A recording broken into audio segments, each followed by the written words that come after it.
Good morning, everybody. Welcome to City Hall, welcome to Council Chambers, and welcome to a meeting of the Los Angeles City Council for today, Tuesday, September 3rd, 2002.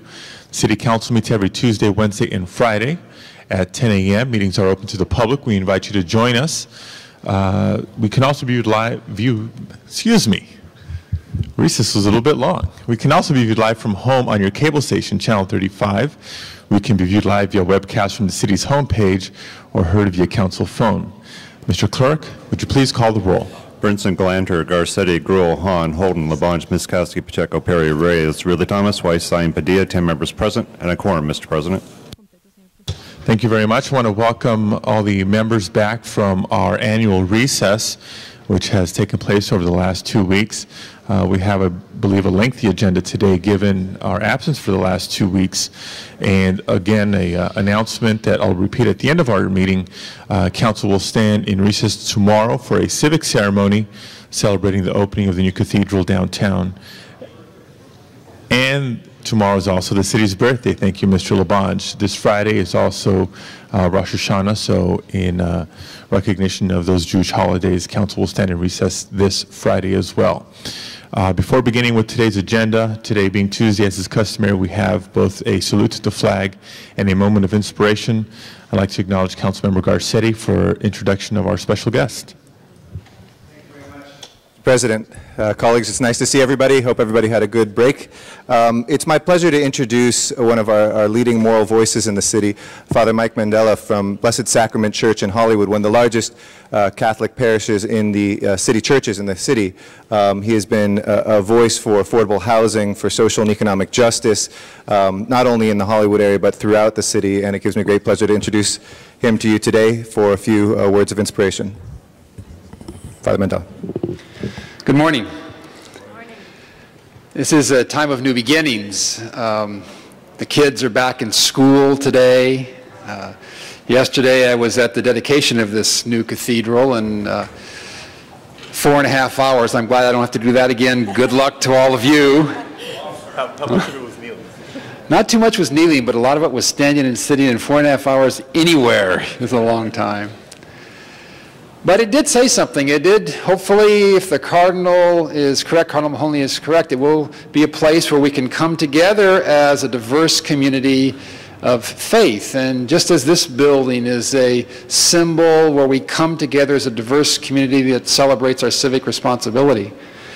So let's ask our God to bless us, to bless our elected leaders as they carry out the tremendous responsibility of leading our city, of providing for all of the communities of our city.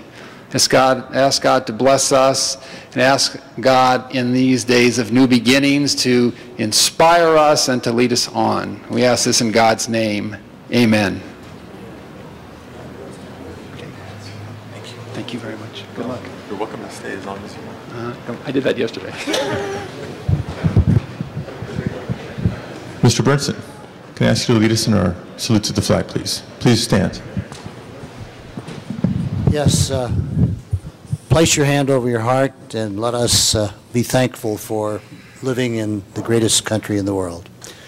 Ready, begin. I pledge allegiance to the flag of the United States of America and to the republic for which it stands, one nation under God, indivisible, with liberty and justice for all.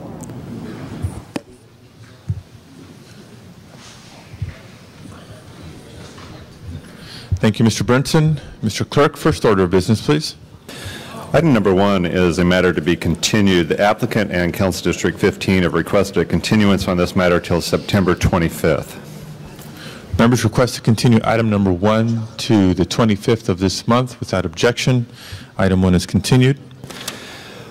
On the regular agenda, there are 2 city officials. The first city official is item number 30, the appointment of Faye Washington as Director, Municipal Improvement Corporation of Los Angeles. Item number 30 now before us. Public hearing having been held in committee. A motion from the floor will be required to reopen the public hearing here in the full council. Are there members of the council wishing to speak on item number 30? Seeing none, Mr. Clerk, would you please open the roll, please close the roll, and tabulate the vote. 13 ayes. That is approved. Mr. Labange?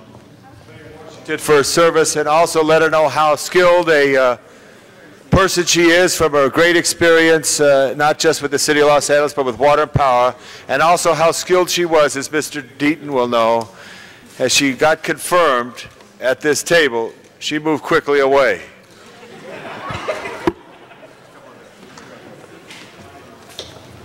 Thank you, Mr. Labange. Item 30 has been approved. Members of the council, because our next council meeting will not be until next Tuesday, all matters today shall go forthwith. All matters that are approved will be sent forthwith. Mr. Clerk, next item. Approval of the minutes.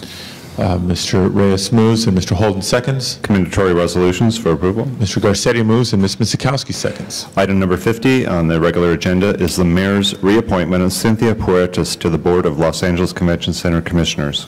Item 50 now before us. Please have a seat. Public hearings have not been held on this item, but I do not have requests from members of the public to address the council on item number 50. We shall deem the public hearings open and closed. Members of the council wish to speak on item number 50, a commissioner reappointment. Seeing none, Mr. Clerk, please open the roll. Please close the roll and tabulate the vote. 14 ayes.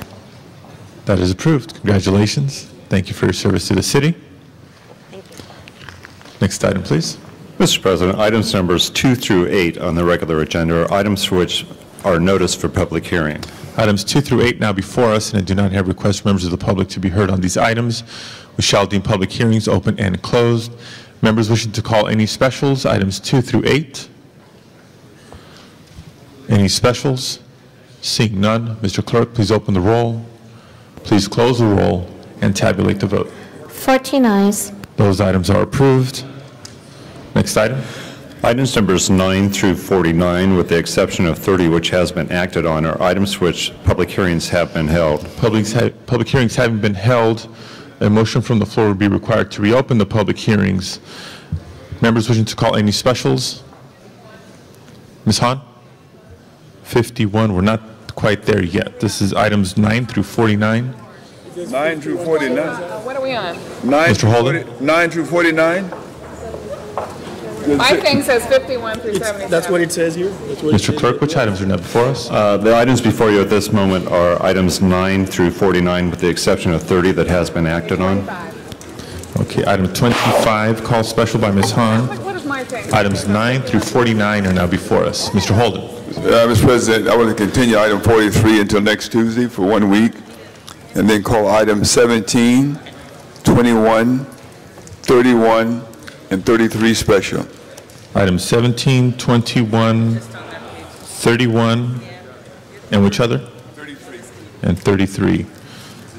17, 21, Holden. 31, and 33. 17, 21, 31, 33, and a request to continue item 43.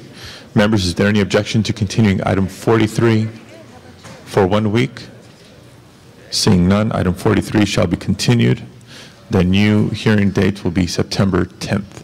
Any other specials? Items 9 through 49? Any other specials?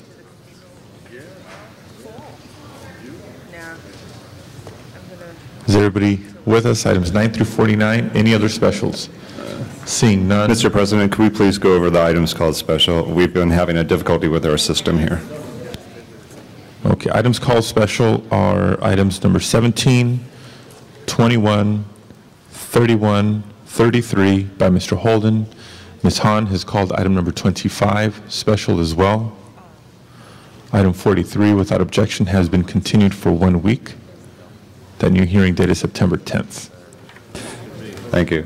On the balance of the items, Mr. Clerk, please open the roll. Please close the roll and tabulate the vote. 14 ayes. Those are approved. Next items. Items numbers 51 through 77 on the regular agenda are items for which public hearings have not been held. I do have a speaker card on item number 72. Let's call that matter special. And I do not have requests or speaker cards on the balance of those items.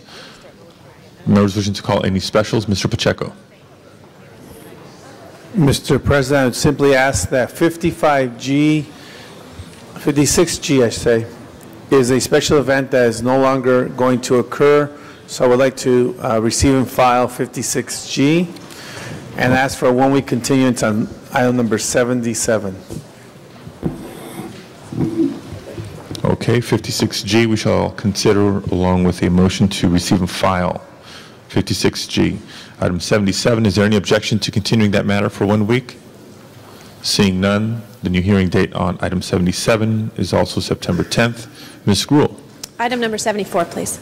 74, call special by Ms. Gruhl. Any other specials? 51. 51, call special by Ms. Hahn. What, Hal? Any other specials? Seeing none, Mr. Clerk, please open the roll. Just so we could, you know. Please close the roll and tabulate the vote. 14 ayes. 2 weeks since I've hit the Those line. items are approved. Next items, please. Item number 79 on the supplemental agenda is an item for which public hearing has not been held. And I do not have requests from members of the public to be heard on item 79. We shall deem the public hearing satisfied. Members wishing to call item 79 special. Mr. Reyes? This item 79. Members wishing to call this item special. Seeing none, Mr. Clerk, please open the roll. Please close the roll and tabulate the vote. 14 ayes. That is approved.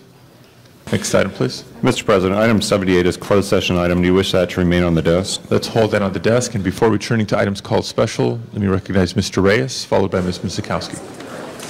I'm sorry, Council President. I was going to call item 39 special.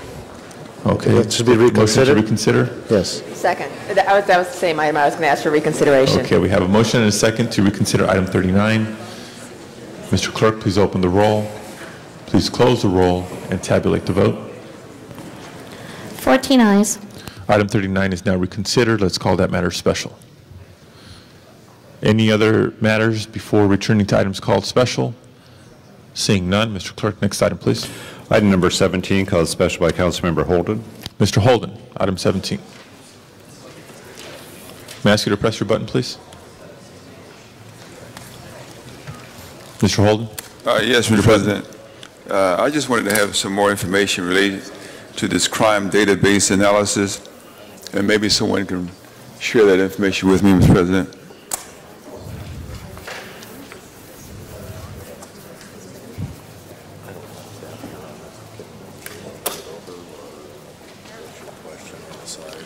Mr. President, members, I've been suggested that the staff is not yet present. In the kind of four, we might hold it on a table and proceed with item 21 and come back to item 17. Okay, let's hold item 17 on the desk as we await the appropriate city staff to answer questions. Our next item called special, I believe, was Mr. Holden, item number 21. Mr. Holden, back to you. Mr. President, and members, we also have another report that was an audit report where the fire department is performing inspections of some of the buildings. In fact, that the inspection may or may not have been completed, and they have a plan in place in order to comply with the recommendations made by the audit and by the Comptroller's office. So, Mr. President, members, I think that we should share that information with us as well as the LAPT is trying to assist us in achieving its goal of 100% completion of scheduled inspections during the fiscal year. And we don't know if they're going to do that, but if they are, how they're going to do it. I think it's important for us to know. Okay, is the appropriate city staff here? City staff available to answer Mr. Holden's questions? Mr. Holden? Maybe we'll do the same thing until they get here. Okay, well, let's hold this matter on the desk. And President, members. Proceed to the next item. Item number 31, called special by Councilmember Holden. Well, item 25, called special by Ms. Hahn. Oh, sorry, missed that. Ms. Hahn. Thank you, Mr. President. Colleagues, I just wanted to take an opportunity to just make a brief comment on this item. And it's very rare that we actually come across money that is available to be transferred to our general fund. And we found $225,000 $1,000 in the unclaimed monies that have not been claimed, and after 3 years they're transferred to the general fund. While we were in the Budget and Finance Committee, it was my suggestion that we take $50,000 of that money and put it into our vandalism and graffiti trust fund, because that's something that we have been sort of struggling with here on the council. We've increased the fund, we've increased the reward amount from $500 to $1,000 for people in the city who will help us arrest and prosecute taggers and those who are vandalizing our city. But we didn't have enough money in this trust fund to actually announce it, market it, really let people know that this existed. So I thought this was a great use of some of this unclaimed money, that we just take $50,000 of it so that our trust fund can have a good start. We can feel confident and really get out there and market this and really ask for the active help from members of Los Angeles community to help us in really eradicating vandalism and graffiti. So I hope you agree that this is a good source, a good use of this money, and that we can finally really tell people that it's available, we want their system, and that they will be rewarded if they help us catch taggers. Ms. Perry. Ms. Perry, did you wish to speak on this item?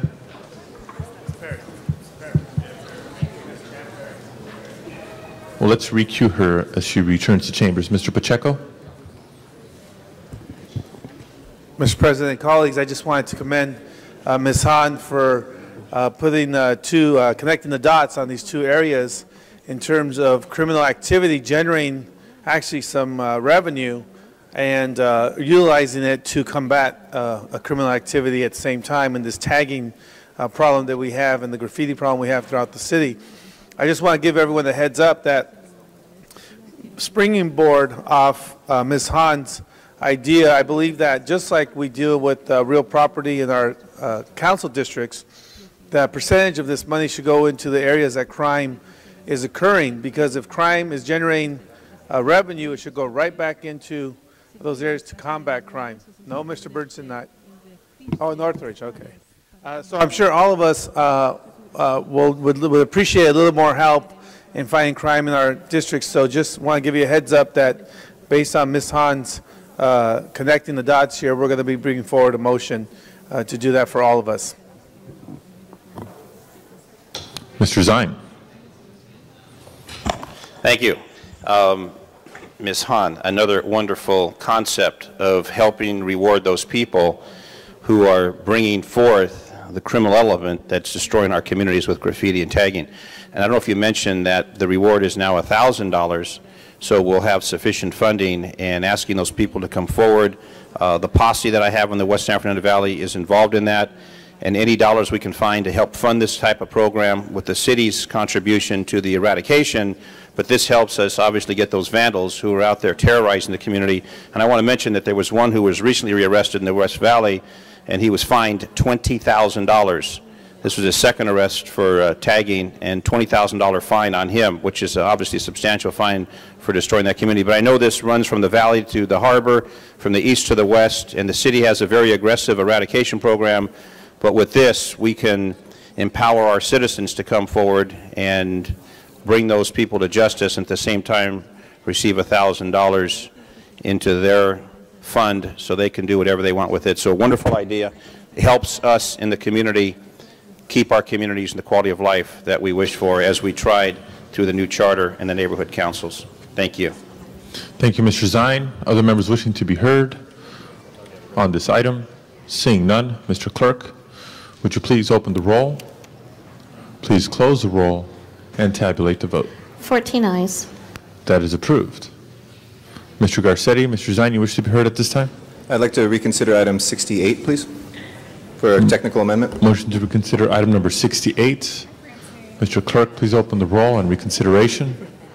Please close the roll and tabulate the vote. 14 ayes. Item 68 now reconsidered. Is it a technical in nature? Just some language that I can say real quick. Make that a verbal amendment? Sure, verbal amendment on the further move paragraph, the first further move paragraph, that we say the following language: that the general manager of this community development department or her designee be authorized to execute an RFP for the above purpose instead of a contract with that existing group. Okay? Thank you. So that is a motion to adopt 68 as amended per Mr. Garcetti's verbal amending motion. Are the members wishing to be heard on item 68 as amended? Seeing none, Mr. Clerk, please open the roll, please close the roll, and tabulate the vote. 14 ayes. Item 68 as amended is approved. Mr. Zine. Yes, item number 7, request that be reconsidered and brought up as a special, please. Motion to reconsider item number 7. Mr. Clerk, please open the roll. Wait. Guys, should reconsider number 7. Please close the roll and tabulate the vote. 14 ayes. Okay, item number 7 is reconsidered and called special by Mr. Zine. Members of the council, let me make a brief announcement. Our clerk is having some complications with their computer system. The council meeting is proceeding appropriately. Records are being kept, but I would ask that you ask your staff to give them a little breathing room while they work with ITA to hammer out the computer glitches. Mr. Clerk, let me know when you're ready for the next item. Ready for the next item. Next item is item number 31, called special by Councilmember Holden. Mr. Holden, item 31. Mr. President, likewise, I'm sure we're going to hear from the CAO on this one. Probably has to do with the bond rates, IRS, whether or not we are earning our maximum interest rates on some of these bonds that we float, and the fact that we have to return some of this profit, if any, to the, I think it's the RS or to the Treasury Department. My question, Mr. President, members, is have we've been doing this over a period of years, and why did we change firm? Is this a new firm that we're going to contract with? If so, why? And why was it necessary to do that if whatever the profits might have been would go to pay for the services that are being provided to this company for the next 3 years? I mean, what do they pay for the overhead? I mean, there's a profit that we derive from the bonds that we float used to pay the guy who's checking us. That's an overhead cost? And maybe the CEO can explain that to us. Do you understand the question? Yes. First, the contract we had with the previous firm that provided this service expired on April 1st of 2002. We issued an RFP, and as a consequence of the RFP process, we identified and proposed selecting the highest ranking firm, which is the firm identified in our report to your council, Bond Logistics. We don't derive any profits. This is to ensure that we comply with the Tax Reform Act of 1986, which places restrictions on our ability to earn interest on investments in excess of the yield rate on any tax-exempt securities or bonds that we issue. And so this is an administrative function that is extremely critical to our bond program to ensure that we do not violate federal law, IRS rules. And so the costs associated with this particular service are part of the costs that are currently in our bond program. It's part of the administrative fees in our bond program. So the federal government or the Treasury Department or IRS, whichever the case may be, permit the city to assume its administrative costs and consider that to be coming out whatever excess interest rate you may receive on the bond. Now, where does that come from? General funding? No, Alma Gibson with the CAO's office. No, basically this is a service that we're paying for in order to make sure we comply with all the IRS regulations. And that's from the general fund? This is coming out from the general fund as well as some special funds, the special parking revenue fund, all the other funds. Wait a minute, parking revenue? Well, it's part of any bond program. Exactly. It's part of the administrative fees associated with our bond program. And this is a critical service to ensure that the city complies with IRS regs. The consequences of not complying with IRS regs. What are the consequences? Oh, very, very serious fines. Yeah, if we don't file, we would have to pay a significant amount of penalties depending on the amount of money that we owe. So when you, oh, I see. So what this company will do is tell you when you've exceeded the amount Exactly. of interest, Exactly. which is beyond the legal amount that we could keep. And the legal is defined as what? The legal amount is the amount that we earn in interest earnings above and beyond the amount that we paid for the bonds. For example, we pay 5%. Up to the amount that you paid for the bond. Exactly. In excess of that. In excess of that, we have to rebate to the IRS. That's correct. And that's arbitrage. That is what arbitrage is defined as, yes. What about the previous years? How many years have you been doing this?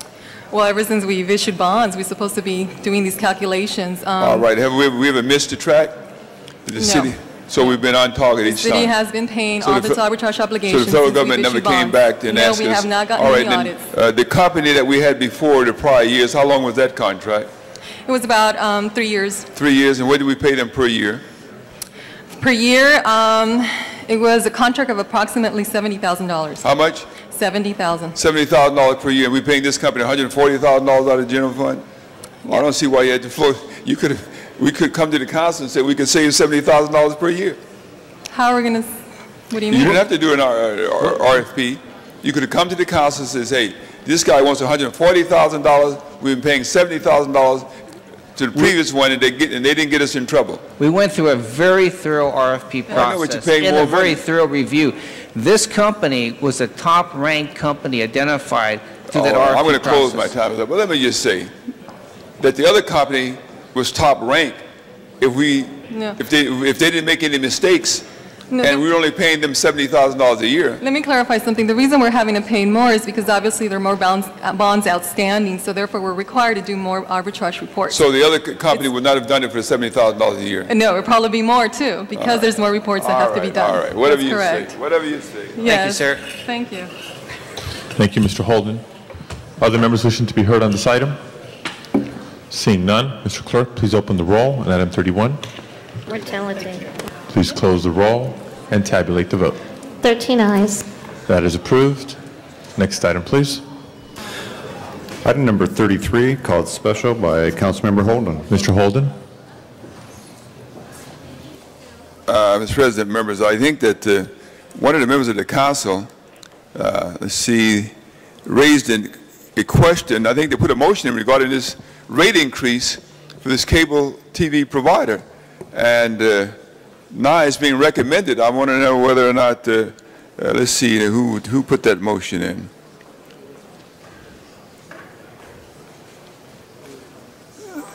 No, it wasn't Mark. Mr. Weiss. Mr. Weiss put a motion in challenging the concept of raising the rate when these guys owed us money and they had some major financial problems. So, Mr. Weiss, maybe Mr. Thomas, somebody ought to tell us whether or not those concerns are no longer valid. I think it was your motion. Was that Mr. Weiss? Oh, you don't know? I'm asking you whether or not you put a motion in questioning the request to raise the rates for this cable TV company. More complicated than that, but I would defer to the chair. All right, go right ahead then. Mr. President. I just want to follow your lead here. If you think it's okay, to raise it, then go ahead. But I want to know why. All right. Let me ask you, Mr. Button again, Mr. Holden. Let me recognize Mr. Rudy Thomas to answer your questions. I'm asking him. Mr. President, members of the council, Mr. Holden, that which is before us is essentially a step, an action taken by the committee to say any rate increases that are to take place with respect to the cable franchises have to be called to the attention of the elected officials in this city in a way that was not the case in this instance. We do not encourage, or we are silent at this point on the increase being sought by Adelphia. There is some debate as to whether or not it is within our jurisdiction to regulate that, but minimally we would expect the ITA to properly and duly notify this body as well as the mayor's office and the other specified elected officials as to any rate increase that might be pending.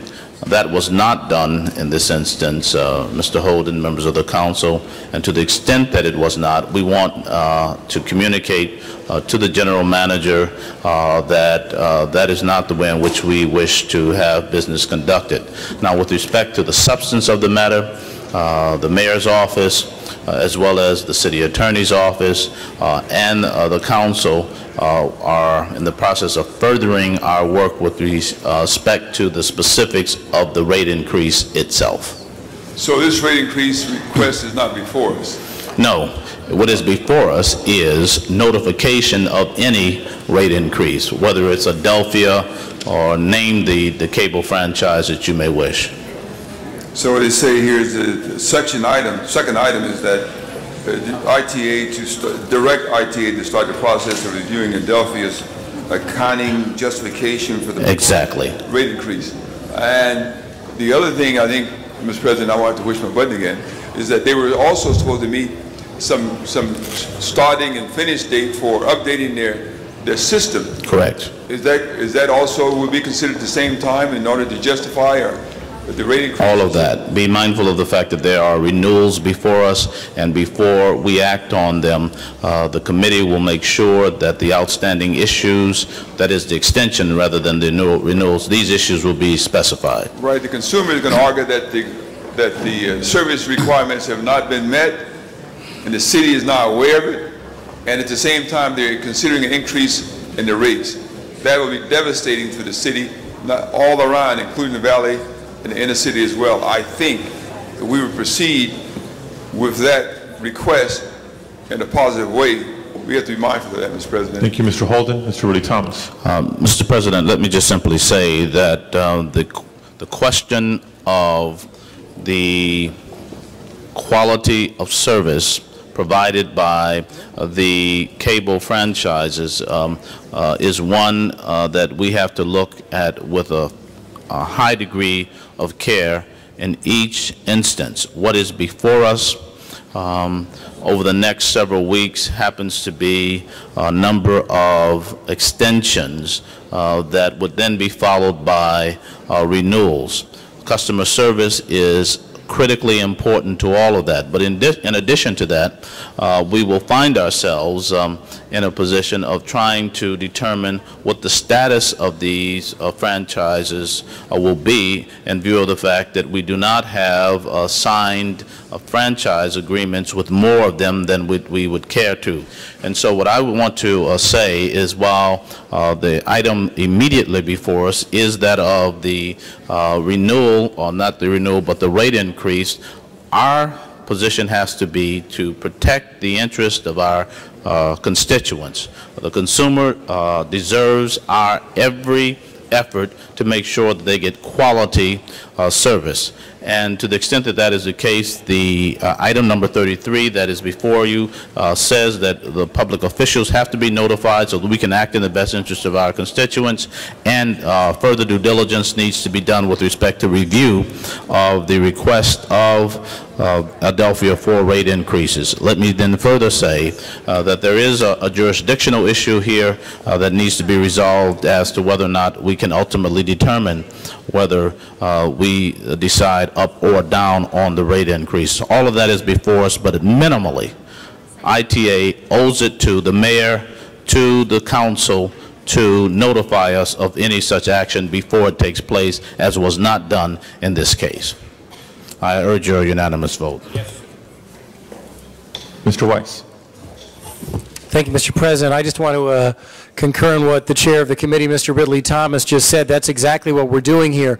We're also, under his leadership, sending another message to ITA, and maybe this is what you were asking about, Mr. Holden, when you were pointing to the second portion of the report.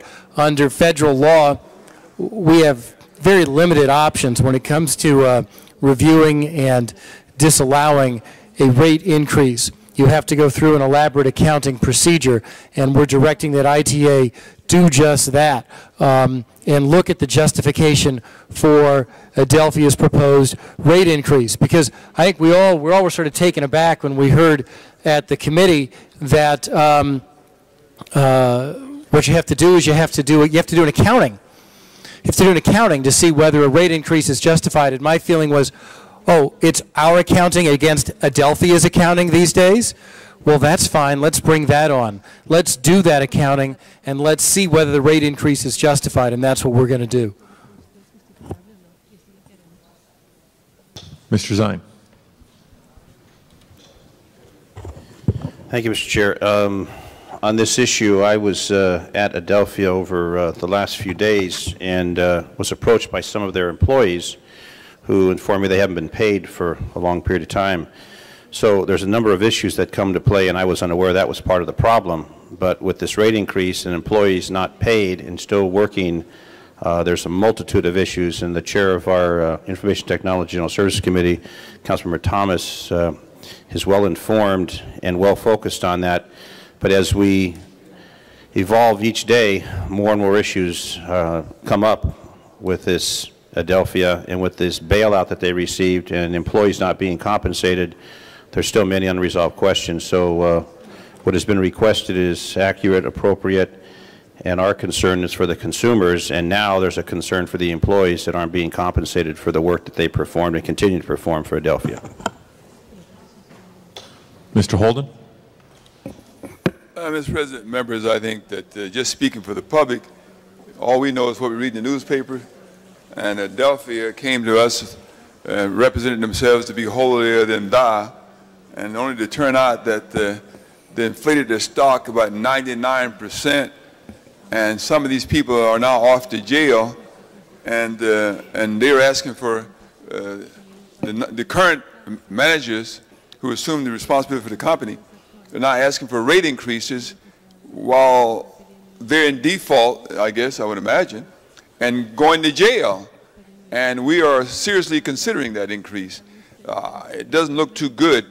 Now, we got some safeguards in this motion. That's the intent of the motion, to provide for safeguards before we even consider and certainly grant an increase under any circumstances, unless and until the services are improved, the stability of the company is well known to all, including the public, and they're in place, financial stability.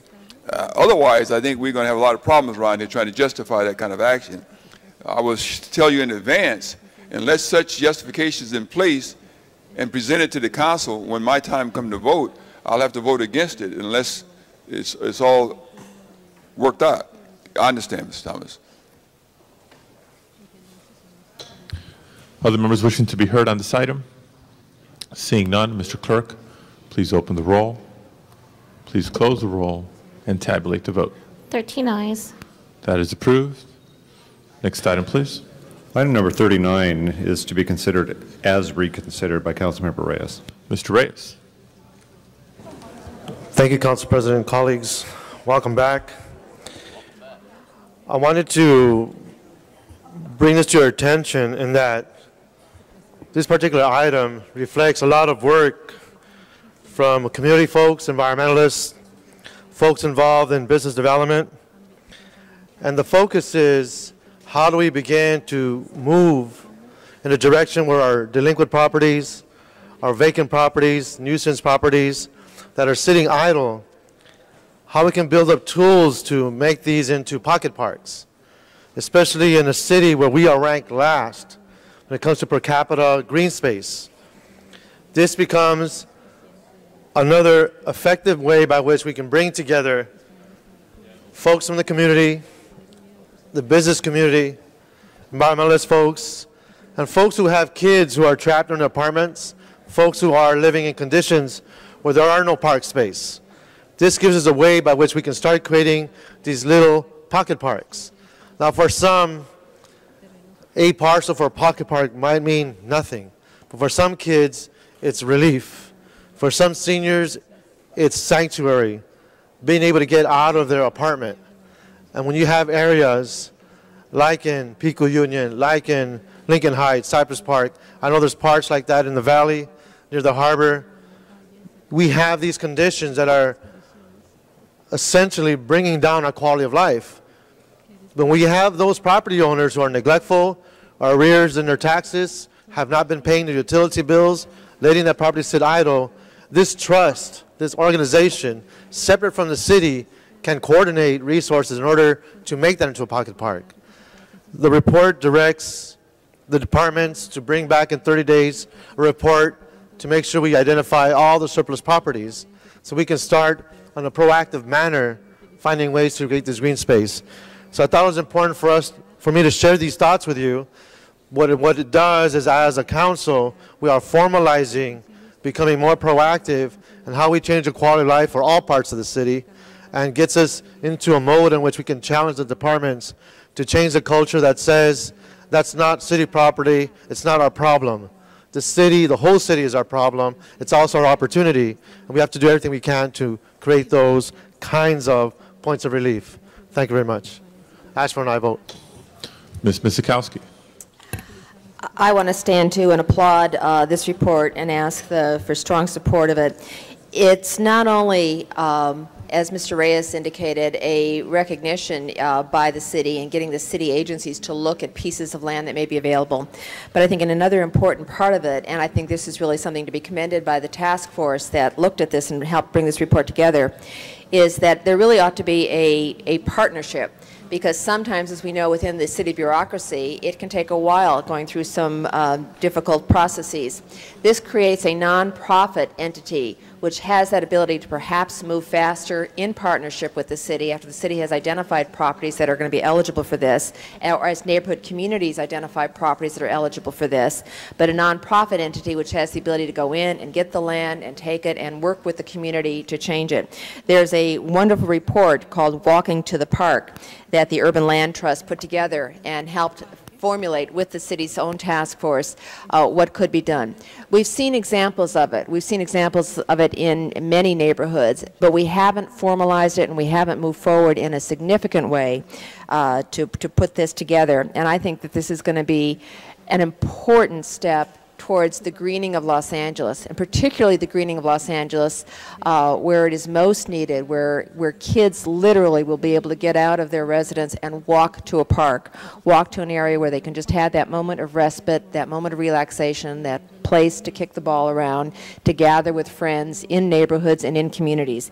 It's, I really look forward to the report back in 30 days to really start working on this, and thereafter an annual report to start looking at hopefully some successes throughout the entire city where we are really returning to very, very valid and useful use properties in the city that have just been unnoticed, walked by, abandoned, and not being productive. We can turn them into something that's very productive for our children and for our city. So I'm very, very appreciative and supportive of this joint report. Mr. Weiss.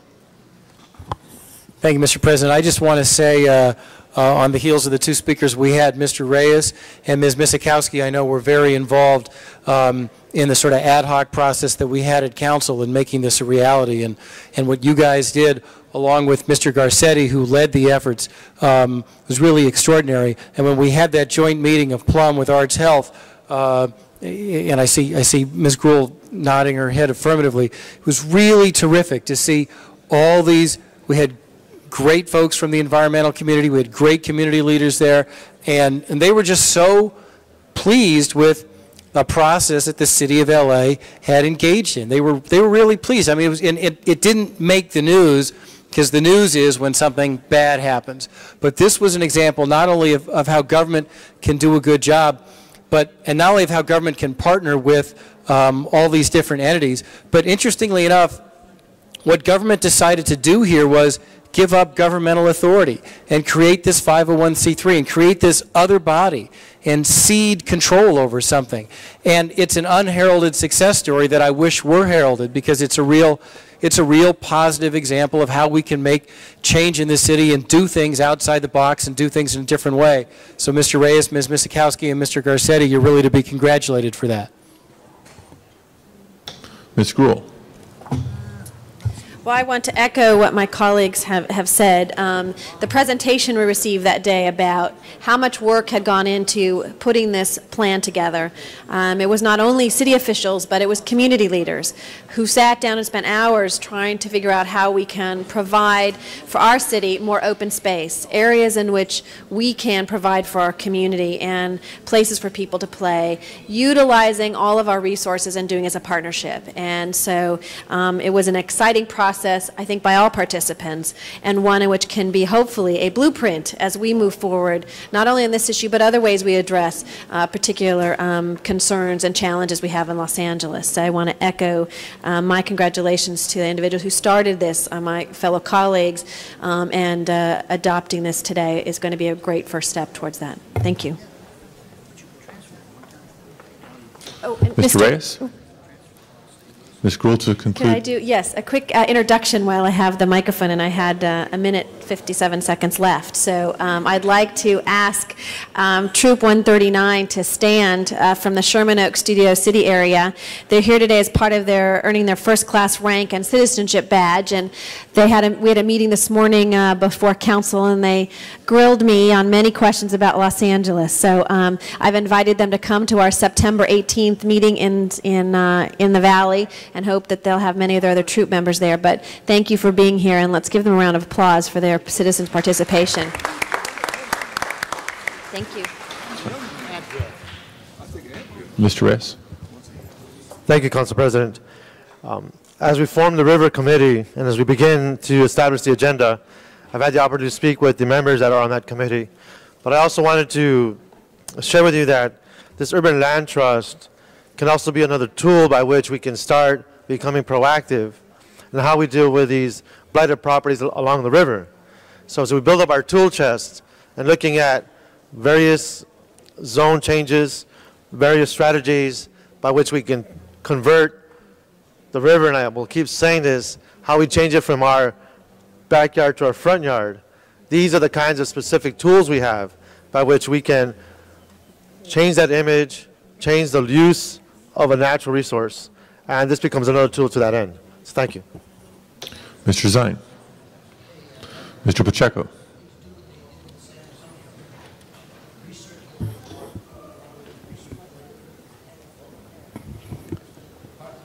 Mr. President, I'm looking at the item before us, item 39, and one of the goals that I've always had in looking at the 101 freeway between City Hall and El Pueblo is to cap that freeway and create a central park or a downtown park area. Something between Grand and Alameda, capping the entire freeway would create a great park here in downtown. I just wanted to ask a very simple question: if this would be a tool, or if this organization would be a tool in assisting in that type of project, because we're talking about, I think, Caltrans right-of-ways and Caltrans property. So, or is this only dealing with private property? So I'm not sure who can answer that question, but that's just the question I had. Someone here? There's staff here to answer that question.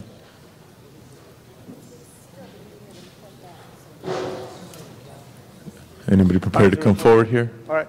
Mr. President, since it's a report back, I would just put that as part of the public record today and then include it in the report back, that we look at that issue in terms of what, if this is a tool that we can use, because I really believe that downtown would benefit from such a park.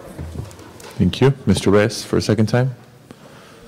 He's done. Other members wishing to be heard on this item? Seeing none, Mr. Clerk, please open the roll. Please close the roll and tabulate the vote. 13 ayes. That is approved. Next item. Mr. President, item number 7 is also an ordinance that has been reconsidered. Do you wish to take that out of order? Sure. Item number 7 now before us had been requested to be reconsidered and called special by Mr. Zine. Mr. Zine, item number 7.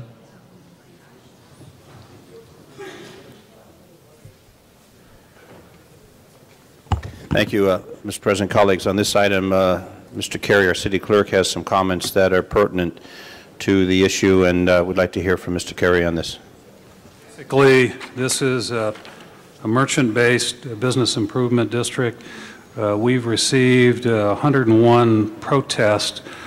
We're currently working through those protests, and we'll need a couple of weeks to resolve some of those issues to make sure the council knows exactly what the dollar amount is being protested for Reseda. So I would simply suggest that we continue this matter after closing the public hearing and bring it back, since I'm never sure when, I'm not sure when your next meeting is. I don't know either.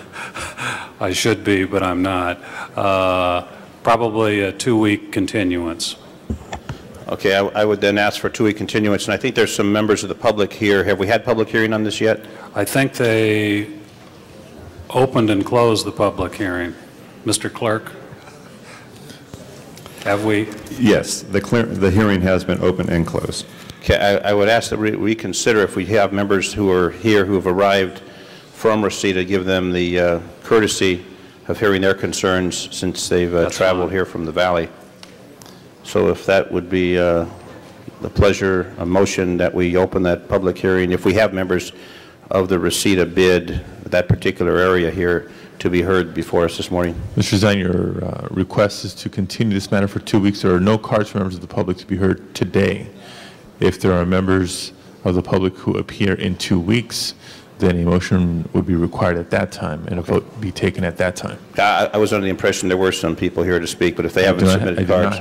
My only concern at this point is I would like the public hearing closed today only because we need to shut off the protest period so we can resolve what protests we have. Okay, well, the public hearing has been opened and closed. Mr. Zine, there were no speaker cards submitted on item number 7 today. Okay, I understand, Mr. President. If I can just ask if there's anyone in the audience, because I want to extend that courtesy if they are here, and if they haven't filled out a card. And if there's anyone here in the audience to speak on that item, I don't see anyone, Mr. President. I do appreciate that. So we can close that and then make that for 2 weeks, to be heard, to give the clerk the opportunity to follow up. Is there any objection to continuing this matter for 2 weeks? Seeing none, then the public hearing, for the record, has been opened, has been closed, and this matter is continued for 2 weeks. The council will entertain this item again on September 17th. Next item, please. Item number 51, called special by Councilmember Hahn. Ms. Hahn.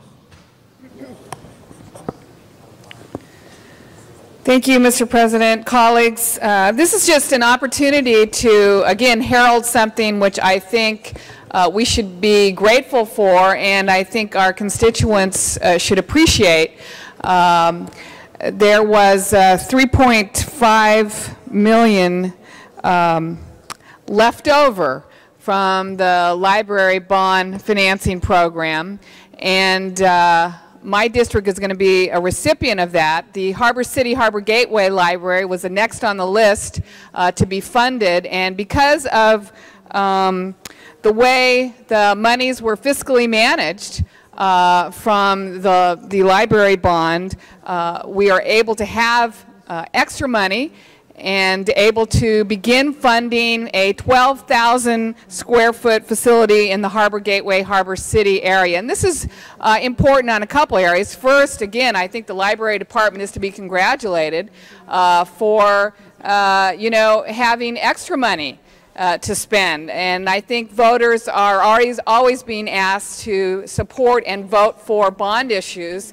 And many times we have bad news associated with bond measures. Money is mismanaged, or there ends up to be not enough to finance the projects that voters were promised. So this is a great example of our library department actually managing that money properly and having enough money to include one more library facility in that bond financing. The community of Harbor City, Harbor Gateway have waited 40 years for a library.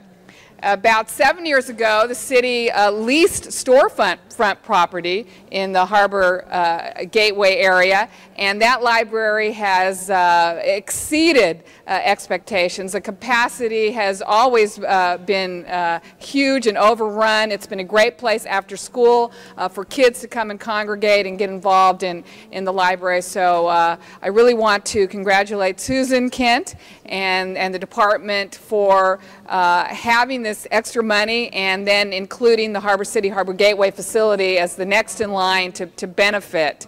Again, I think that community has waited a long time to have their own library. This is good news, and I just wanted to call this special because I think on a couple of fronts, this is the kind of thing that I think the people of Los Angeles, the voters particularly, who are promised things through bond financing should be very proud of and very excited about. So that's why I wanted to bring it to everybody's attention. Mr. Zine. Thank you. And I notice in the audience this morning our librarian and her able-bodied assistant or colleague, the Librarian of the Year award for that prestige position you hold. And I just want to offer my congratulations to what you have done. And through the district in the West San Fernando Valley, we have a number of libraries being built and refurbished and expanded, et cetera. I can't drive down the street and not see some library erected in some area of the city of Los Angeles, so you're doing a wonderful job with it. And the fact that you can have extra funds to do for the 15th district, something that they desperately need, is also frosting on top of the projects that you've done. So congratulations, keep up the good work. And the taxpayers are always saying, we're voting for these issues, when are we going to see the results? We definitely seen the results with the libraries. And some people I know complain that you close libraries while you're refurbishing. Obviously it's working because you've got extra money, and they'll all open up. We'll have the grand opening with the computer labs and everything else you're going to be putting in the library. So congratulations, keep up the good work. And anytime we can save money and build more projects, obviously we're benefiting the taxpayers. Congratulations. Next you'll be Librarian of the World instead of just America. Thank you, Susan. Other members wishing to be heard on item 51? Seeing none, Mr. Clerk, please open the roll. Please close the roll and tabulate the vote. 13 ayes. That is approved. Next item, please. Item number 72, called special, inasmuch as a member of the public wishes to be heard. Item 72, we do have a couple of speaker cards. The council calls for it at this time Ivan Newman, followed by Christopher Sutton, William Delvac, and J. Neville Green.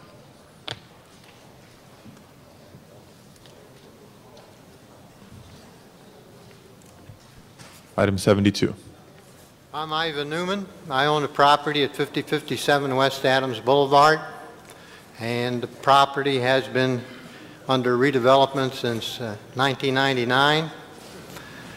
The Girl Scouts of Los Angeles occupied my property for 18 years. They were asked to leave because the building was going to be condemned for redevelopment. On that site, the developer proposed a McDonald's restaurant, and current plans that the city has accepted, and I believe mandated, to have a restaurant on that site. I have a signed letter of intent and also an offer, firm offer from a restaurant other than McDonald's to go on a piece of property. The developer now has a new plan, and that is to demolish my building, put a concrete pad there. The concrete pad is supposed to be empty, 9,000 square feet. I have a letter of intent, also a firm offer from a medical clinic to be put on my property that will meet the requirements of increment tax dollar funding to start construction as soon as permits are approved. They're ready to go immediately, no later than September 15th. Keeping my building vacant potentially contributes to blight because there's no one in it and I can't do anything with my property. The developer has been totally uncooperative with me. I have asked if I could do my own development. I don't need public funds. I don't need your city funds. federal funds, grants. I have my own funds to do the redevelopment. I can start almost immediately. If I may ask you to conclude, please. Pardon? If I may ask you to conclude, we have other speakers waiting. Only thing I ask is freedom. Please let me be free. This is a free country. I paid for my property. Please give me freedom so I can develop my own land. Thank you very much. Mr. Sutton. My name is Christopher Sutton. I'm Mr. Newman's attorney. When this came to council 3 years ago to tie up this property with exclusive negotiations, which has the effect of preventing my client from developing, at that time, Mr. Sims was proposing a FedEx facility, a Kmart, and a McDonald's. All three of those have pulled out. And today they're proposing simply a food for less at the far end of the site and no other developments. Yeah, we're ready to go. We're ready to build. We're ready to develop. All we're asking the council to do is either refer this matter to committee and have this fully aired, or simply remove the Newman's property from the right to exclusively negotiate so that we can construct a restaurant or a medical clinic, whatever the CRA or the city wants. We're ready to go, and by imposing this exclusive negotiation on us again, it's already been over 3 years, you're tying up the Newman's property needlessly. And Mr. Green is going to speak, who is the broker for the property, and he's going to make some comments. But we ask you to refer this to committee or simply take out the Newman small piece at the far eastern end. Thank you. Thank you. Mr. Delvac and Mr. Green. Yes, sir. Thank you very much. My points are fairly simple. Introduce yourself. My name is Neville Green. I'm with Grubb & Ellis. I'm a real estate agent. And my point's very simple. I won't take too much of the council's time. It's just I wish that the council look very closely at the track record of Adams La Brea Development LLC and look at the history before you grant someone a 90-day exclusive right to negotiate for someone's property, and they have not had a successful track record of doing business. I just want the council to just look very closely at the fact that there's not really been very much success, there's not been any progress, and the freedom that would be allowed Mr. Newman and his property would benefit him and would also benefit the community if he would just be freed from this exclusive right. And again, I want to reiterate that if the council was to simply look at the progress or the lack thereof that's been done so far on the property, and maybe that should factor into the decision making as they proceed forward and they vote on this item number 72. That's it. Thank you. Mr. Delvac. Mr. President, all over members of the council, William Delvac on behalf of Adams La Brea, the developer of this site.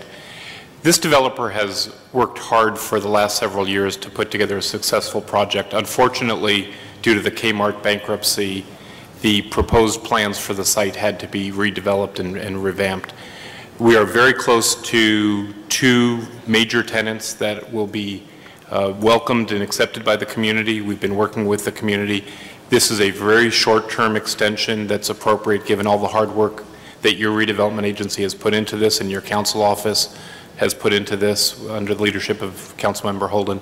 We request this short extension. If we can't put the deal together in the next period of time as the motion extends the exclusive right, then there won't be redevelopment here for some time. So we just ask for this extra opportunity to bring about the council office vision and the redevelopment agency vision. Thank you. Thank you very much. This concludes public comment for this item. Members wishing to be heard, Ms. Misikowski, followed by Mr. Holden. Is CRA staff here? Can they come forward? As I heard the two the speakers testify, I was just curious as to whether or not this easternmost property that Mr. Newman talked about, where he has some interest in developing his own property, needs to be a part of the extension, or if you can, that's one question. The other is to give us a general update on it, as was also indicated, some of the development that is potentially able to be precipitated under this agreement is on the western part of the property with potential. So the question is, can the area be separated? And then secondly, what is the overall status? And if this has been in stage for 3 years, where this particular owner has now interest and capability of developing his corner that seems not to be in conflict with the others, if you could explain how that's, what the CRA's reaction to that is, and whether or not the CRA or the exclusive right to agreement participation is able to include Mr. Newman's property and Mr. Newman's capability of developing his property. Yeah, my name is Mark Vella. I'm the project manager for the Mid-City area.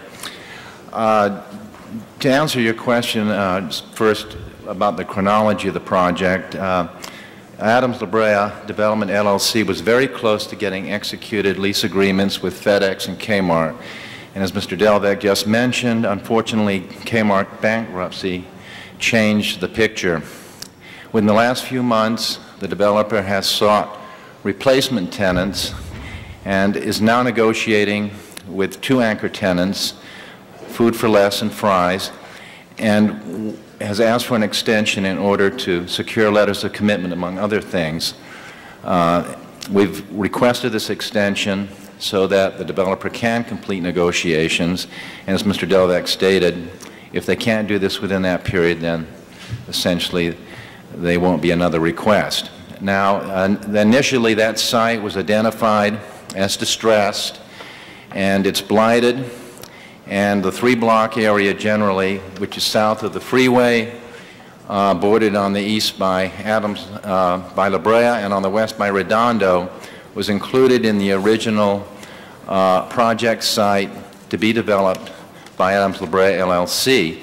Now, there's nothing in the redevelopment plan that prohibits Mr. Newman from developing his property, so I don't think there's any necessity to change the geographic area that's identified for development. Could you explain that a little more specifically? You say there's nothing now that precludes him from moving forward with the development of his property as he indicated he would like to.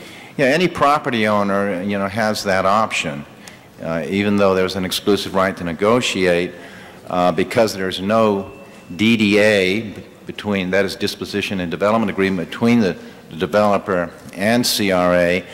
There's no legally binding commitment that ties up that property. And are the 2 projects that perhaps are being put together, would they interfere with or potentially utilize any part of the property on the eastern corner? Well, as I've just stated, the area, the property, Mr. Newman's property is considered part of the project site. And again, Mr. Newman is not prohibited from developing his property. However, if development takes place on property adjacent to Mr. Newman's, there should not be any impact. I mean, there should not be any adverse impact on his ability to do what he wants with that property. Thank you. Mr. Holden. Mr. President, members, this is nothing new to the members of the council or to their respective districts, even though they were not here. We've had the authorization to negotiate, the exclusive right to negotiate these development projects over the years. Mr. Newman was aware that this area had been declared a blighted area. And of course, if there's funds available, he stands ready and willing and able to take advantage of those funds if they're available. Tax credits. He did mention tax credits. So we want to do what's best for that area. The developer, in all fairness, had no control over Kmart and other kinds of financial problems that have been developed in the U.S. in the recent years, and we have to work through that process. Now, we've invested 3 years of time. Maybe we'll come up with mixed use. I don't know what will happen in the next 90 days. But be assured that this office will be working very closely, not only with the developer, with all property owners in the area, to make sure that all interests are satisfied and the concerns are met. I would say to you that we should grant the 90 days and let's see what happens. The CRA is saying we should have benchmarks, which may or may not include the property at the corner of Adams and La Brea. May have benchmarks which say we're making progress, and therefore an additional 90 days should be granted, if at all. So I think it's a fair and reasonable request. Your property will not be taken, but we will invoke eminent domain over the years. And if you're not happy with what's being offered, negotiated, the court will give you right for the maximum best use, and that's why you bring a lawyer down here. I've never seen your lawyer before on this project. I've never seen you down here on this project before. It has been before us for 3 years. And it's strange to me that at the 12th hour, we might have an opportunity to recover from 911. We might have an opportunity to recover from the financial crisis that has been hit upon us in the U.S. And then you're here. There's no more money in the well, like no more water. But whatever's there, you'll get your fair share. That's the kind of guy I am. I'll make sure that you're not taken advantage of, and that's what I'm really saying. I'd ask for an aye vote, Mr. President, members. Mr. Burnson. Never mind. Mr. Burnson passes. Other members wishing to be heard? Seeing none, Mr. Clerk, would you please open the roll? Please close the roll and tabulate the vote. 13 ayes. That is approved. Next item, please. Item number 74, called special by Councilmember Gruhl. Ms. Gruhl. Yes, I primarily called it special just to remind all of my colleagues and also the public that we will be having a special council meeting in the Sunland Tahunga Lakeview Terrace area on September 18th and would like the public to participate. It's going to be an opportunity for our residents in the San Fernando Valley to see us in action and look forward to you all being there. We're going to have a barbecue. Best barbecue you've probably ever had, so I hope all my council members will join me early that evening. We'll also have several departments that will be represented there providing information to the public. So look forward to having you all in the San Fernando Valley on September 18th. I only hope I can do as good a job as Councilmember Zine and Councilmember Holden in getting as many people in presentation. September 18th is a Wednesday, I believe. Yes, it's a Wednesday. So Wednesday evening, Ms. Gruhl, and the location? Is going to be the Lakeview Terrace Rec Center, just adjacent to my council colleague and president, Alex Padilla. Other members wishing to be heard? Mr. Holden. This, Ms. Gruhl, this is in your district? It is. Is it night or when? It's in the evening. In the evening. I had one in the evening, you know, and you came about 15 minutes before we adjourned. Can I do the same? No, because I only knew about your meeting like less than a week ahead, unfortunately, Mike. But I did come down. I had a speaking engagement that night that had been scheduled. So about a week. So you're giving me 2 weeks' notice, huh? Oh no, about 4 weeks. So you can come at least an hour before it's over. When is yours going to be? September 18th.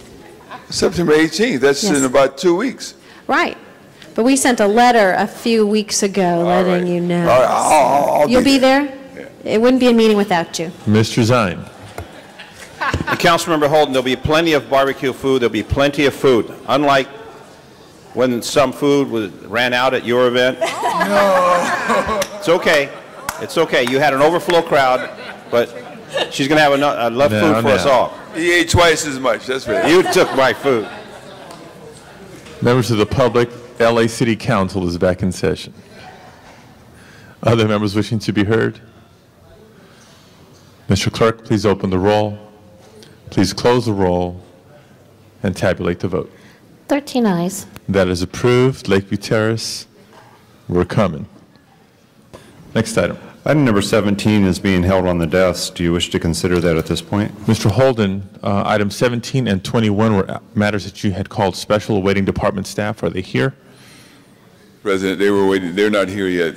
Motions to continue both item 17 and 21? Yes, sir. Is there any objection to that? Mr. Holden, you're aware we don't have council tomorrow nor Friday, so the next council meeting will be 1 week from today. There's no council tomorrow? No. We had previously... Mr. Holden, if the department staff is here, we can take them up department today. staff is here for one of these? Which, for which one? The police department told me to wait and put that over. All right. Mr. Holden? Did you wish to take the matters today or still continue the matters? Yes, continue it for a week, okay? You don't mind, do you? All right, thank you very much. Is there any objection to continuing these matters? Items 17 and 21, without objection, continued 1 week to September 10th. Mr. Clerk, next item, please. Mr. President, that brings you back to the closed session item, item number 78. Did you wish to take public comment at this time?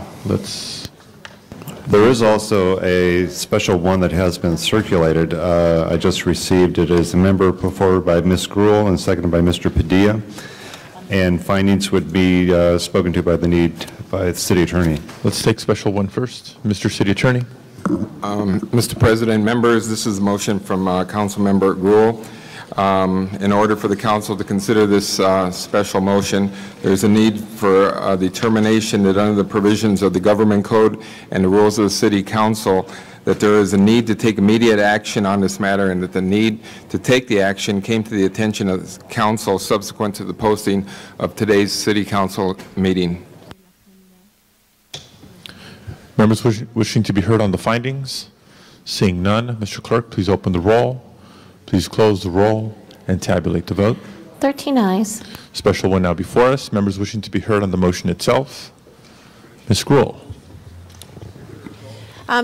I just would like to ask my colleagues for their support today. This did come up and was actually passed by the state legislature during our absence and is on the governor's desk. Many of you know we've been talking a lot about street racing in the city of Los Angeles, and particularly in my districts, which is adjacent to both Councilmember Padilla and Galanter's office, who have similarly been supportive of this idea. What we're finding is that current regulations that we have, current fines that we have not been enough to stop the street racing in our neighborhoods. And just less than 2 weeks ago, I appreciated your vote for closing the street on Glen Oaks for that first weekend just after our recess began. And on Monday morning, I received my first email from a resident of that area who said, for the first time in a year, she and her husband had been able to sleep through the night because we had stopped drag racing that weekend by closing that street. First time. And so this is one of many items that is going to come before us in some change of city law, but we'd like to be able to support the Parada bill that is before us, and that will be going to the governor's desk that gives us additional tools to fight the street racing in our neighborhood. So I would ask for an aye vote today. Thank you. Mr. Zine. Thank you, Councilmember Gruhl. Wonderful legislation and long overdue. I know that the sanctions haven't been what they should have been, and in the Valley it's been notorious for street racing for many, many years. There's been a number of deaths and serious injuries. And I think if we start with this and build additional sanctions, the first time 30 days, the second time 60 days, the third time the vehicle is confiscated and seized. I mean, there's a number of opportunities as it escalates, because I saw some of the TV interviews with some of the street racers, which absolutely could care less what happens. And a number of vehicles were impounded. They were out the next day. They don't really seem to respect people's rights and the public right of way. So whatever we can do in sanctions, and the LAPD puts together a massive enforcement effort, wish they could do it every week. But I remember years ago it was Van Nuys Boulevard, and Cruise Night was shut down with barricades, and every time we use that resource, it drains a lot of personnel. So I fully support this, but I think we can build upon this with additional legislation, but this is a wonderful beginning. So they get arrested for street racing, their car is going to be impounded for a minimum of 30 days, and that'll cost them a few $100s to get that car out, in addition to the administrative fee, and then the second time and the third time, and finally they'll lose those vehicles, because oftentimes they bring off-highway vehicles in. I don't know if you saw any of those, but actual racers, straight racers that you'd see at a drag strip, and it's absolutely ridiculous. They trailer them in and they terrorize the neighborhood. So wonderful legislation, and I hope this is the beginning. You'll get my full support and cooperation and whatever we can do to bring this to an end, because it's been going on way, way too long, and as people have tolerated it, it's not that the police department hasn't tried, they just don't have the resources, but this kind of sanction will definitely get their attention. So congratulations for that. Mr. LaBonge. President, members of council, I want to thank Wendy Gruhl for her leadership in this area here. Street racing has been a challenge throughout. I know Big Willie and the Brotherhood of Street Racers over the years has tried to find ways to help get it off the streets. But when we continue to do that, that's another thing. But the fact that now this legislation will make it tougher, people will go home at night instead of dying on the streets of Los Angeles in a tragic accident, a misuse of a motor car, or racing it down the street, and those who watch street racing in an illegal form. And I like what you said, Whitney, about the call you got from your constituent who spoke of it was the first night that they had an ability to sleep.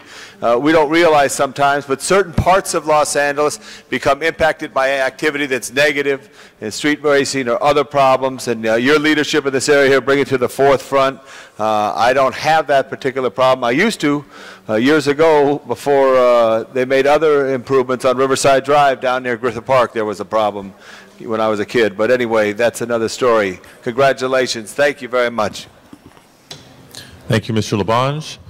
Mr. Zine. On another item, Mr. President. Okay.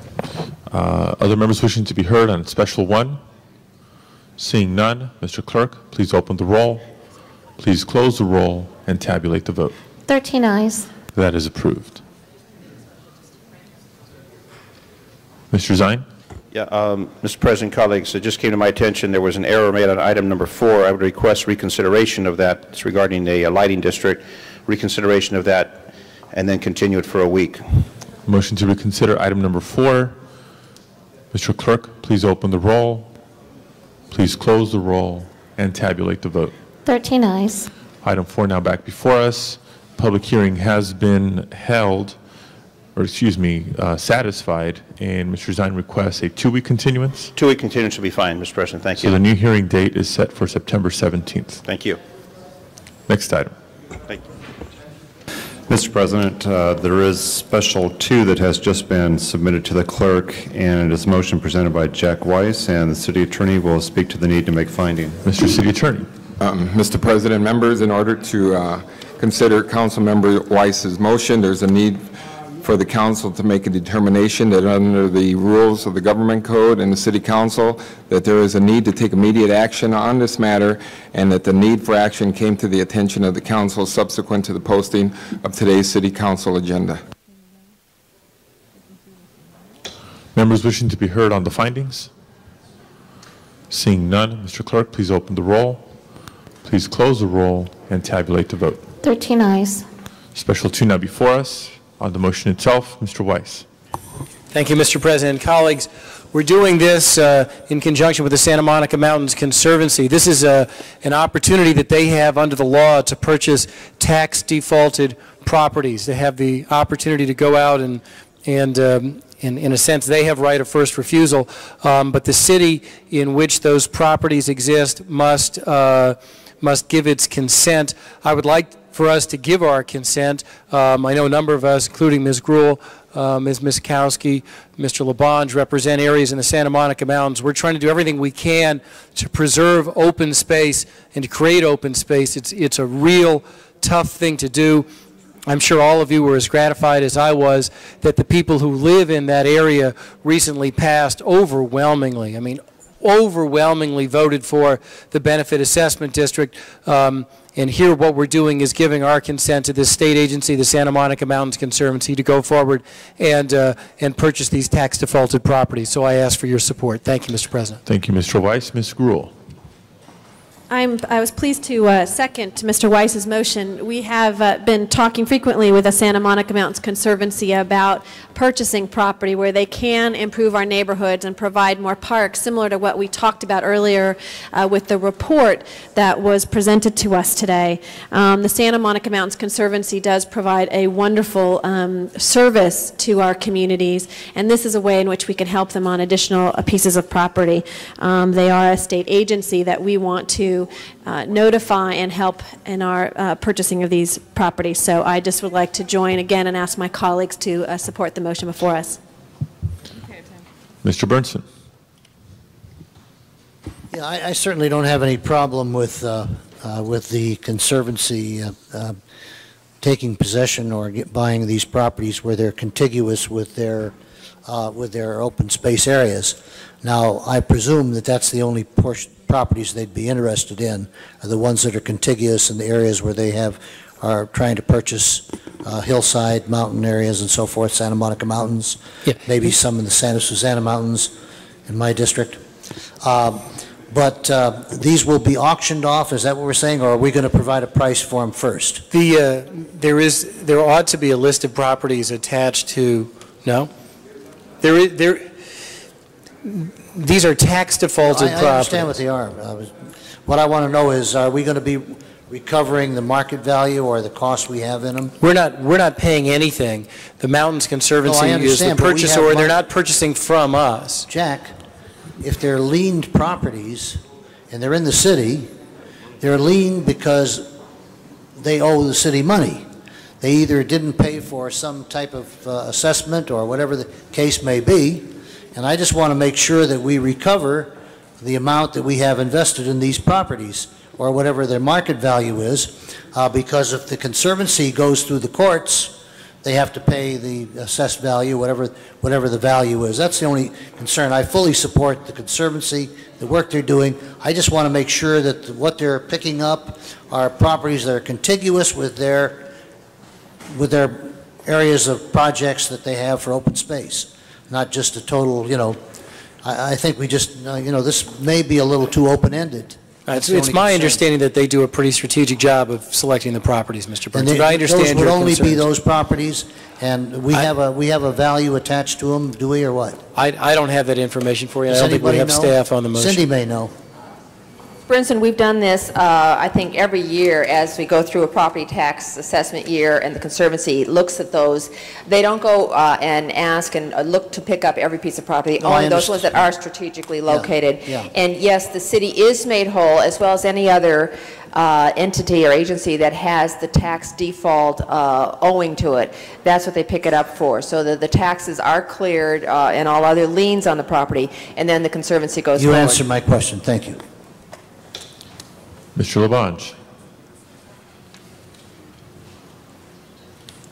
Thank you, Mr. President. I think Mr. Burnson brought some good points up, but Cindy, as always, has the historic answer and the importance of what she did. And God bless Marvin Browdy and all the work that he did in developing the Santa Monica Mountains. But also Jack, as you spoke of earlier, this assessment, the self-imposed assessment, was successful to the people who live there in trying to buy the open space necessary to make sure we always have that area in the hills and also along the river in the future and the rim of the valley and on the coastline that has the ability for the public to enjoy.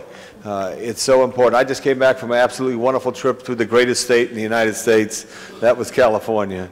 And looking at all the areas that are open in the great Owens Valley, thanks to people in the past and the Bureau of Land Management, it made a lot of sense. But it was a beautiful time. But this is what we want to do, is create beautiful times for people in the future with the open space. So thank you for bringing it forth special. Ms. Misikowski has said her piece. Other members wishing to be heard? Mr. Holden. I just wanted to ask a question. How much is the property? All I was looking at is Special 2, and they said attached list, and then someone just put this in my hand, default properties. These are all the properties, huh? And these prices are acceptable to the county? Maybe they can just, the location, the agreement, APN, that's the number, I guess. I could buy one of these properties. Near Dumajan, well, I guess it's too late now. You got until the 9th. All right. Mr. Deaton, is okay if we do this? Okay. Thank you, Mr. Holden. Other members wishing to be heard? Seeing none, Mr. Clerk, please open the roll on Special 2. Please close the roll and tabulate the vote. 13 ayes. That is approved. Next item. Item number 78 is closed session. Do you wish to take public comment at this time? Let's take public comment at this time. The council calls forward Ms. Susan Crawford, followed by E.J. Snell.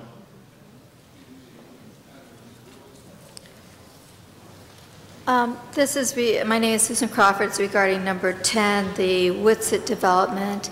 You have the numbers there. It's very upsetting because we were not told in the neighborhood of the adjacent project when your meeting would be held on August 13th. I went to the March 28th meeting. I did file a timely appeal on May 28th, which was the day before the expiration of the ZAA portion, which was the variance setback. to my property being changed from, you know, you understand that variance setback. They changed it from 25 feet to 15 feet, changed the zone from R1 to R3. They did this to both sides of my property against the Valley Village plan. They did it to the back of my property. Now they did it to the side of my property. I brought a petition. I gave you a lot of writing. The whole thing is, it's an unfair process if you're told by your government officials at a meeting that you go to that you will be heard by City Council as to an automatic without an appeal. You do file the appeal on the part you're supposed to file appeal for, but you never get a time and you never get a chance to even present a case. I did give you a copy of everything, and we went on deaf ears with the, you know, blind sight when I wrote it, and now it's probably deaf ears. I know you already passed it, and we had no chance of mitigating. Jack Weiss's office had it approved prior to even anything coming through this office. I heard from the first people that it was going to be approved that I spoke with, and you know, I could read you all this, but you have a copy of it. I don't want to waste your time. I just want to tell you that this should be changed. I mean, this is unfair to people. Thank you. And no notifications prior to meetings when we're told there were supposed to be notifications prior to meetings. Thank you for being here. For the record, item number 10 had previously held hearings in committee. Mr. Snell. My name is E.T. Snell. I'm a community activist. I used to appear before this council. I would get opinions on both sides. I would research the issues, and then I would do what most investigative reporters didn't do. I would speak on the issues. I've been absent for a few years, and I want to apologize for my timely delay and absence at the meetings. I was in Irwindale for years attacking the megalopolis called the LA Times, and through their mining operations, Calmat and Conrock mined and still presently mine in our drinking water, our municipal drinking water supply that feeds millions of people. I've attacked a variety of issues. During my tenure as an activist, I saw the mayor of Irwindale, Pat Miranda, be allowed to escape criminal charges when he was drunk, hit a stop sign. The DMV came in and took his license for a year. 8 churchgoers watched this terrible tragedy, but the tragedy was not the accident or the drunk mayor. It was when his brother, the police chief, Julian Miranda, recently retired, did not file criminal charges, or neither did Gil Garcetti. My attack of Gil Garcetti was relentless. I soon found myself in prison on phony charges, and that's where I've been for the 2 years. I'm back, and I'm back to invoke my freedom of speech. The point is, I referred to the police chief and his brother as no more than Tijuana policemen. I would challenge any government official to polygraph me. What I'm saying is the truth. If I may ask you to conclude, please. Excuse me? If I may ask you to conclude. Yeah, that's most important. Wouldn't it be nice if we used investigative tools to polygraph politicians and even some of our priests? In closing, I want to say my fight with the bail bondsman is on and cracking. Ladies and gentlemen, in 1978, the federal court initiated the Bail Bond Reform Act, throwing the bail bondsman out of federal court and linking him to organized crime. They made it easy for you to post your property directly to the court. So a $50,000 bail wasn't $5,000, it was virtually $100. We still have that law in the county, and we have that law in the state, except they ask for double the equity. I'm asking you to write some of your politicians and write your local people in Sacramento and ask them to enact Penal Code Section 1298 for dollar equity and make the posting of property directly to the courts a viable, a way of means for people not to have to use the tyrannical bail bondsmen, which make over $100 million a year. I'm not asking you to let all people go of criminal charges, but just level the playing field so rich as well as poor, and get rid of the tyrannical bail bondsmen who control the court system. Thank you for your time. This concludes public comment for today's meeting. Mr. Clerk, next item, please. Next item is a closed session item, item number 78. Do we have any housekeeping? Motions for posting and referral? Motion shall be posted and referred. And that's it. In conformance with California law, the council will now adjourn into closed session. I ask the guards to please clear the chambers.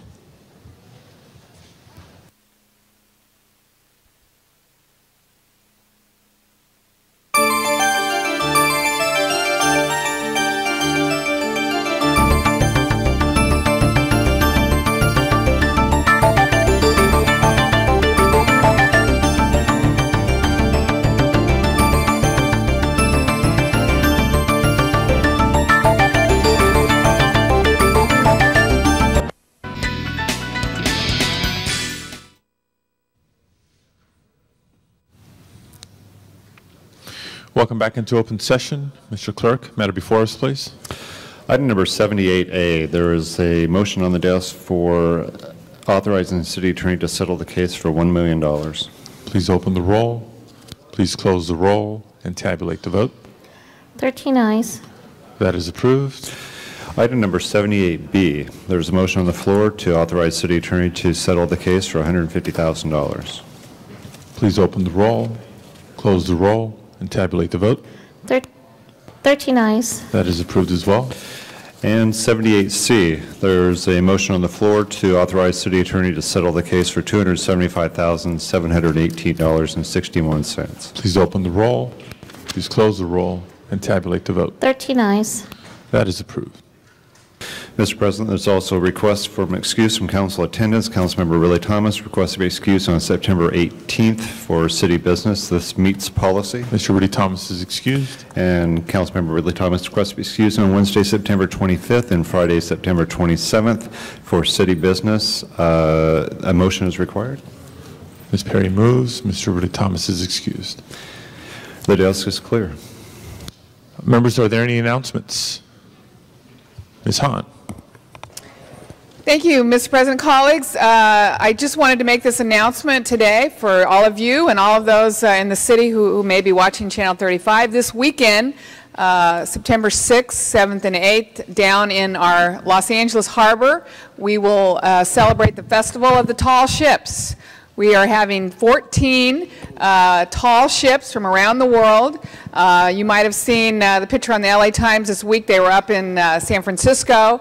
They will be stopping in our harbor for the weekend. And if you haven't made plans for this weekend, it would be a great place to bring your families. Everyone's allowed to go on board these ships and tour them. And it should be, it's kind of a once-in-a-lifetime opportunity to see this many tall ships docked in our Los Angeles harbor. So come down. They actually come in. It's a parade where they all come in around noon on Friday. It should be quite a sight down there. But they're there all weekend. And if you've never seen anything like it, it would be a great opportunity for you and your families to come down and see the tall ships in San Pedro at our great Los Angeles harbor. Thank you, Ms. Hahn. Other announcements? Mr. Holden. Mr. President, members, I think that the City of Los Angeles is very happy, and so is the State of California and other municipalities around the state, that we had a budget adopted over the weekend, and we should give credit to that for having negotiated to the Speaker, a former city employee, Herb Weston, to make that happen. I just talked to Mr. Fuchioka, who tells me that we're going to do an assessment of what that means to the City of Los Angeles. He's not too concerned for this fiscal year, but maybe next year may be more of a problem. But we got about $12 million built in to it, so that if they take that away, we're going to come out okay, and perhaps no more than that. So these are happy days again, and the budget is signed, and we can pay our bills. Mr. LaBonge. Yeah, I'd like to ask Councilman Pacheco to stand up and tell us what we did yesterday. And at what time? Just wanted to commend Councilmember LaBonge and Council President Padilla for coming out at 5:30 in the morning to San Gabriel Mission yesterday for the annual birthday walk for the City of Los Angeles. Every Labor Day, we walk from San Gabriel Mission down to El Pueblo. It's about 8.6 miles, and Tom and I have done it for the last 4 years. He brings his football, we throw it around, and there's about 200 people, 300 people who do it with us. And the Los Pobladores were the original 44 who founded the city. It was a great event, and tomorrow is our official city birthday, but it was great to see everybody come out and do that among many great celebrations that took part yesterday. But also in the 4th District, it was the originator of the Jerry Lewis Telethon, where they raised, I believe, over $58 million for the muscular dystrophy and MDA, and the commitment. And I know Jerry has had his medical challenges as well, but that's a tremendous phenomenon to raise that money and the excitement and the effort to go to fight that terrible disease. So I think we all should congratulate Jerry Lewis and the people from the MDA for what they do every year. Other announcements? Mr. Reyes. I just want to take this opportunity to thank the city departments that did a great job in cleaning up around MacArthur Park, and Governor Davis in our city, and all the leaders of the different unions. And they did a bang-up job. The park was clean, the trees were trimmed, and I was telling my staff we should have the governor down here more often, and we'll get our parks cleaned up. But thank you so much. Ms. Perry? I just wanted to share with fellow council members that I had the good fortune to attend the dedication yesterday of our new cathedral for the city of Los Angeles. And I don't think that words can even suffice the beauty of the program, the elements, the expressions of spirituality and peace, and what that means for our city. It was a beautiful program, beginning with Monsignor Kevin banging on the doors and the doors opening up, and then it only got better once we got inside. So I hope that all of you will take the time to enjoy the space and enjoy the cathedral, and encourage your staffs and families and friends to go as well. Mr. Zine.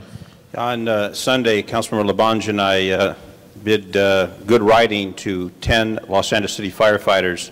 3 of the 10 were at the recovery mission at the World Trade Center, and the 10 are riding from the West Coast to New York. They'll arrive in New York for ceremonies on September 11th.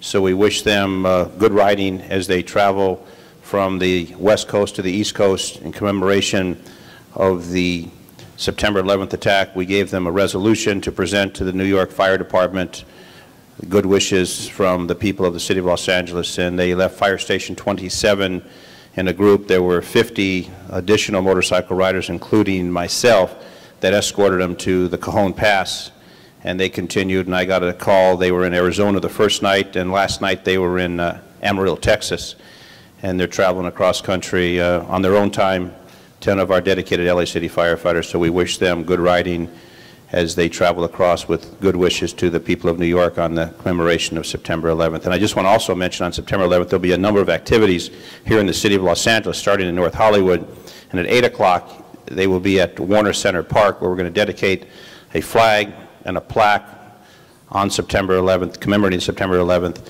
and it's going to go throughout the city of Los Angeles, end up in the 15th District in San Pedro. The conclusion about 6 a.m. There's events at City Hall, so people need to check. On September 11th, there'll be a number of activities with the public participating in the events on that particular day, September 11th, the one-year anniversary of the terrorist attack in New York. Thank you, Mr. President. Yes, Mr. Zine. Next Wednesday, September 11th, I believe the citywide memorial service will be on the steps of City Hall at, I believe, 11:30 a.m. So members watching at home can certainly look to the newspapers and television stations for additional information as that date approaches. Also, community-based September 11th event, not on September 11th, but this upcoming Saturday in the Pacoima area. There will be a Unity in the Community Hands Across Pacoima, extending about 2.5 miles from my district office on Van Nuys Boulevard, just east of the 5 freeway, to Hubert Humphrey Park. There will be community members coming out and joining hands that 2.5 mile stretch, and passing some globes symbolizing unity and people coming together. So anybody watching at home interested in participating, you can call my office for additional information. Other announcements? Adjourning motions. Mr. Burnson. Yes, I have 2, but I do have one comment.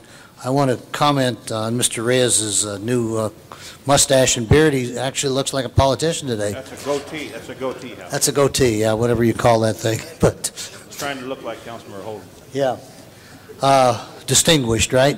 Okay. Unfortunately, I have 2 very close friends for many years that I'm adjourning for today. First of all is Richard H. Dunn. I think Mr. Padilla may want to join me on this. Richard Dunn and his father, before him, founded the R.H. Dunn Company and built many, many homes and buildings throughout the San Fernando Valley over the past several, well, actually since probably the 30s. He's survived by his son, Jim, who operates the Airtel Hotel, and also by his daughter, Paula Long, 4 grandchildren, 3 great-grandchildren.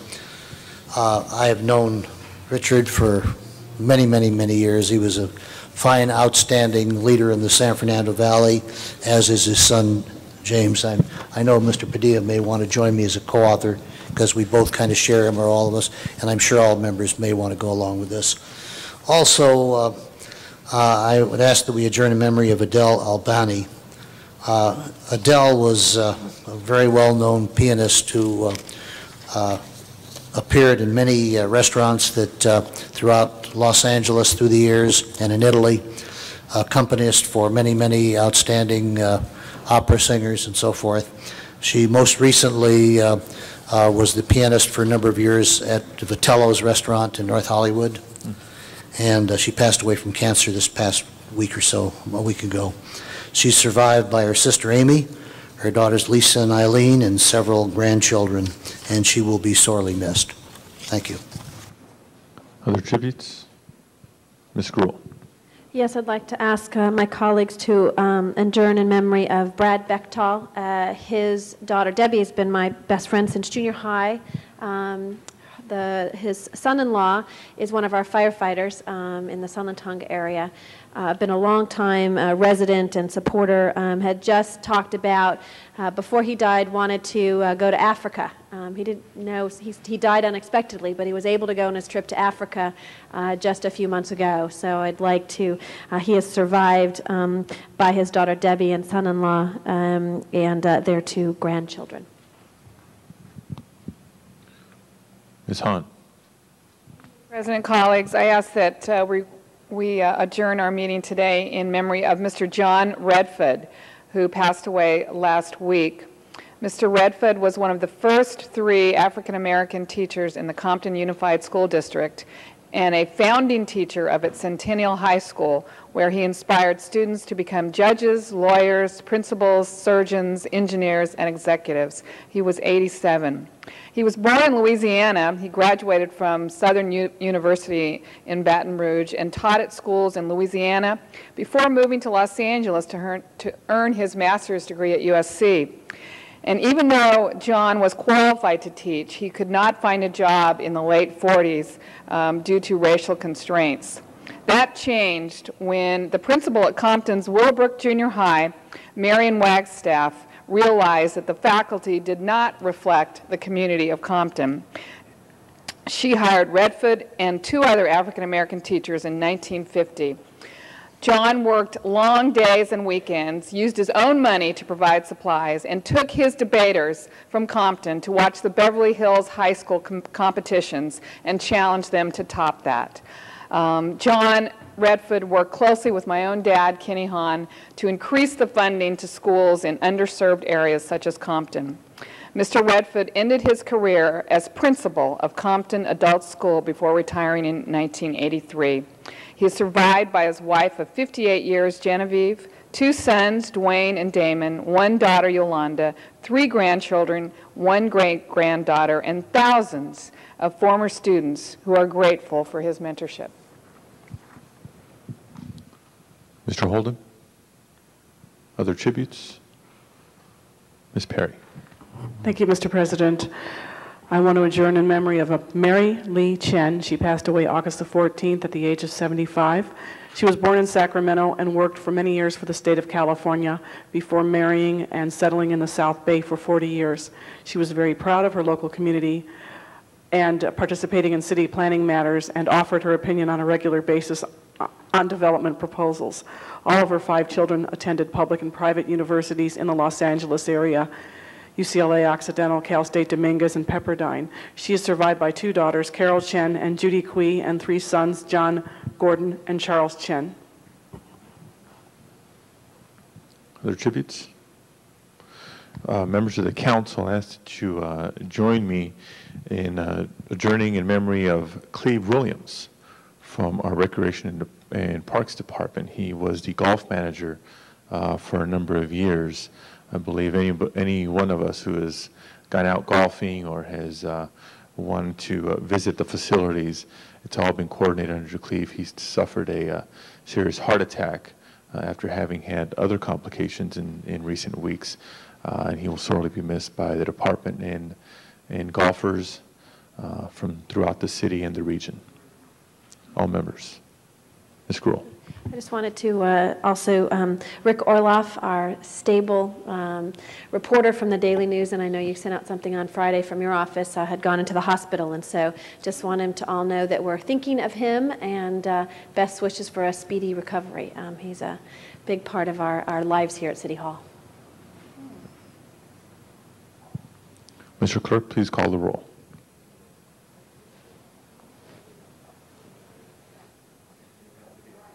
Thank you all very much. This meeting is adjourned. The council will stand in recess until next Tuesday. The next meeting of the Los Angeles City Council is Tuesday, September 10th.